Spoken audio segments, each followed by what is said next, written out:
Everyone, welcome to the 13th episode. Myself Debrun, and this is F2F AdOps or face-to-face AdOps. You can visit this video blog of mine by going to www.f2fadops.com. You can register, you can subscribe to my Twitter feed or my mailing list and stay very updated whenever I post something new on my blog. In this 13th episode, today we'll be talking about campaign managers and the workload they manage. Yes, I know we had a discussion earlier like what exactly does campaign manager does. But this is something different. This is on a much broader perspective, showcasing the campaign managers and the workload, which actually results in the productivity, which actually results directly to the quality of work they do and their social life. So campaign managers, as we discussed earlier, they are responsible for a couple of responsibilities, like the one we let's say from campaign setup, receiving the campaign brief first, then the campaign setup, queuing numerous times, going live, then reporting, analysis, and final reporting. So there are pretty much 5 to 6 steps a campaign manager does for each and every campaign he or she manages, irrespective of whether the campaign manager is for digital front, whether he's for the, let's say, EDM campaigns, whatever, anything digital related. This 5 to 6 areas that campaign manager actually monitors and delivers. So from a campaign manager point of view, when I understand that in certain period of the year or certain period of time, I feel like there's a lot of workload. Well, I know what are the reasons. I am spilling out the beans to all the people out here, all the senior people from other departments, to people who are not directly into AdOps or digital trafficking, let's say the planners or the buyers, the negotiation team, the finance team. This video is for you. This is a spilling the bean edition of what workload a campaign manager actually goes through in his or her daily life. There are several reasons behind the workload. If you see a campaign manager or an AdOps guy to feel frustrated, or if you feel like he's really pissed off, for example, or if you feel like he's not giving that much attention in his work, he's not that interested in his work as he was earlier, there might be several reasons. I have jotted down a couple of them. Not necessarily these would be totally, let's say, focused towards the digital trafficking and AdOps side. Some of them might be relevant to other departments also, let's say finance or let's say buying. So some of them will be relevant to other departments also. First one is the responsibility a campaign manager has to go through in his or her daily life. As I said, now these are fixed responsibilities. So it can be, it means it starts from campaign setup, ends with the final report. So everything in between. So once the media plan is set up and finalized by the planner, from that point till the final report is prepared is the campaign manager's job.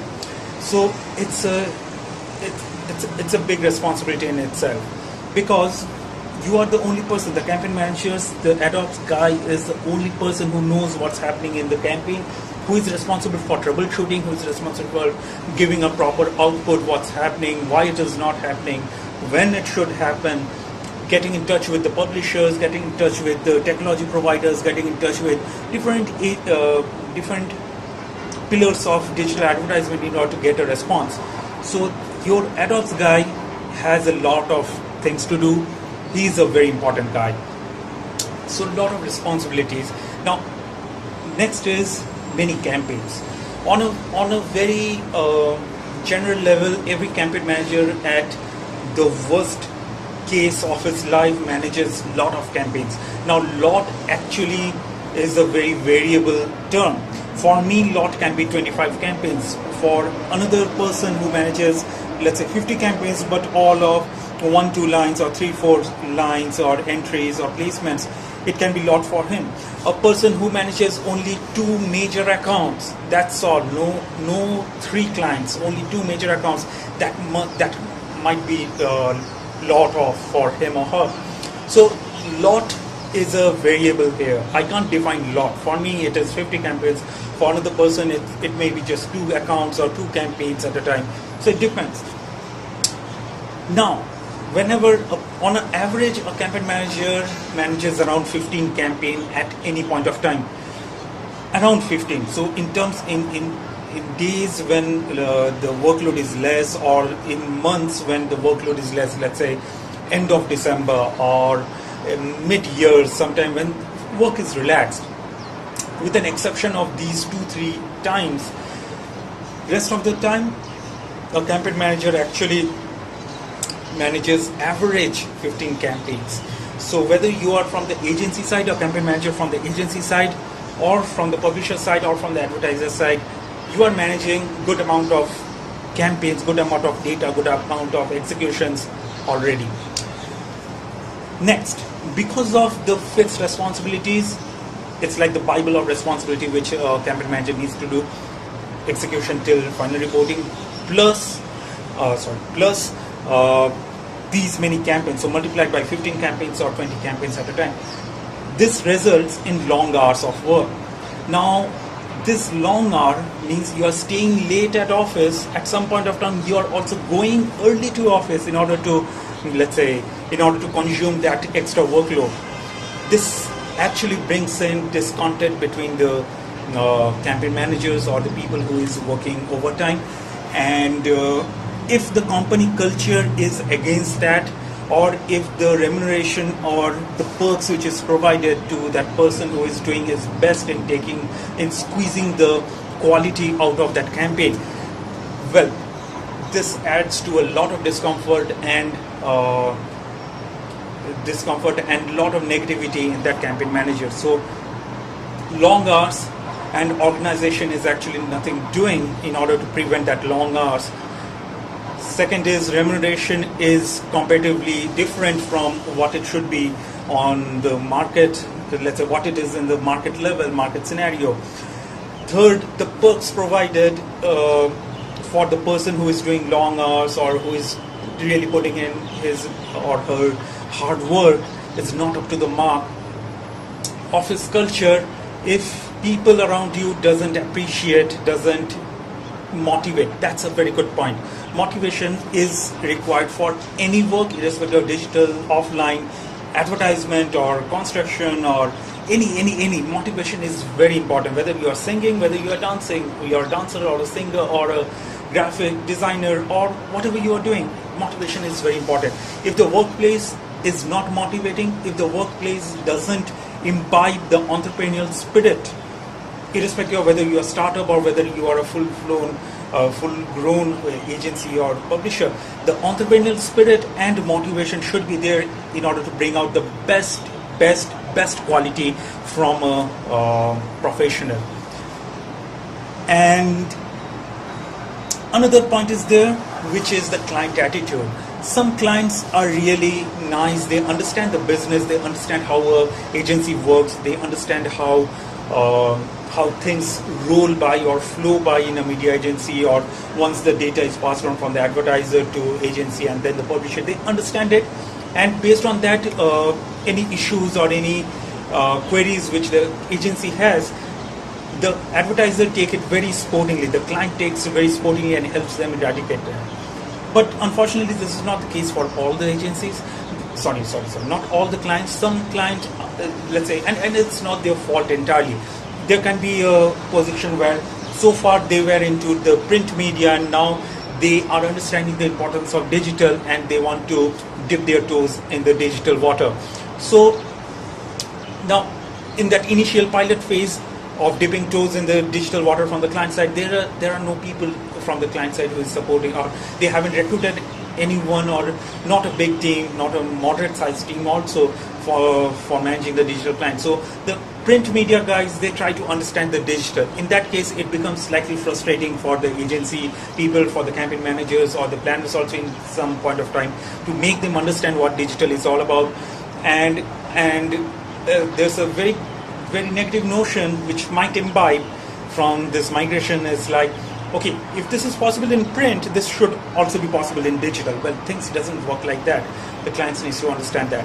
And gradually, as time flows by, as the examples we bring forward to the client, or the issues we portray, the resolutions which we, let's say, come out with, so that actually adds to that notion, okay, this is different, digital is different, print is different. But till that time happens, the client might be slightly fickle-minded, slightly, let's say, why is not possible, why it is not doing, happening, or these kind of queries. So the client's attitude is also important towards agency's growth, or a publisher growth, or a sole resource or a campaign manager's growth too. So these were basically the outline, or these are the factors which result in a campaign manager's workload and his after work life. So if a campaign manager, or any professional who is not very content with his after work life, obviously that discontent will be showing up in his work life too. So in this particular episode 13, we had a discussion on campaign managers, their workload, and the productivity fluctuations which might happen. So the reasons are many. The Bible of responsibilities a campaign manager goes through, from execution till final reporting, this campaign manager needs to do. Final. Additional responsibilities can be there, like booking of campaigns. Now, booking of campaigns is not a campaign manager's job. Campaign manager's job is pretty much limited or diversified into, let's say, execution, reporting, troubleshooting, and analysis. So these additional responsibilities, which does not add to any particular credit to a campaign manager's resume or career, definitely adds to the workload and the discontent a campaign manager might have. Many campaigns, so 20 campaigns or 15 campaigns or 10 campaigns or 12 campaigns multiplied by the Bible of responsibilities, as campaign launch till final reporting. Long hours because of these 2 points. Low resource counts. Now your team might be upsizing, your organization might be a startup. There are several reasons behind why proper recruitment is not there, why number of resources required to do or manage a process is not there in place. Irrespective of that, that actually adds to the campaign managers or the people working in your organization's discomfort. Remuneration and perks, and yes, so the remuneration at some point of time, people understand, like, I'm putting in the hard work, but I'm not getting the proper output. Or perks from an organization point of view, people, let's say, who are extending their work hours, from which the work hour which might end at 7 o'clock, but they're extending it till evening 11 or midnight, and they always feel this crunch, like, okay, fine, it's 10:30, why should I order food now, for example. So if the organization is not supporting with very simple outputs, like, okay, we are providing food for your hard work, something like that. Okay, no pun intended here, food, I mean proper eatable food. Okay. Office culture again. So how your colleague, how your managers, how your senior, let's say people in the senior chairs, how they react to you, react to your work, react to your responsibilities. Whether they know the work which you are doing is overtime, whether they know the work which you are doing is outside your responsibility list or job description, and if they know, whether they are supporting that, whether they are positive about it, or they are pretty much neutral. Okay, fine, this happens everywhere, it is happening here. People outside their job description work, so people are working here. So whether they have this kind of attitude, or they really appreciate, okay, fine, you are doing a good job, you really helped our organization attain greater heights with your additional input outside your job description. So that depends. With this point, I would like to come to the last and very important point, is motivation. A very small act of motivation gives or results in a longer duration of productivity and quality effort a resource puts into work. A simple one-liner email, very nice formatted email to that resource who really described a particular subject to the client is a motivation. Coming down to your bay, tapping the shoulder of that resource, saying like, now that's a campaign which got successfully delivered thanks to you, is a motivation. Giving out periodically appraisals or periodically prizes, respecting the work which a campaign manager does or a executive does is motivation.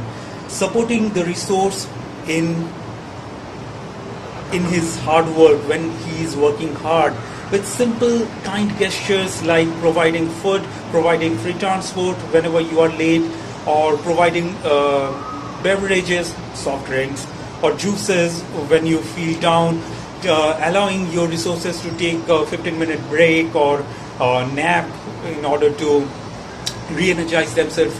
These are motivation. There are a lot of motivation ideas, motivation things which an organization can do, and the end result is really nice. The end result can be retaining of employees, the end result can be profits, the end result can be successful, positive delivery of campaigns, so one after one, the end result is numerous. Motivation is very important, not only for campaign managers' life, but for any department, for any resource. Thanks for watching this video. Myself Debrun, and yes, this is F2F AdOps. In my next episode, we'll be talking more about digital advertisement and different aspects related to it. Thanks for watching again. This is Dubai, this is Debrun, and bye-bye.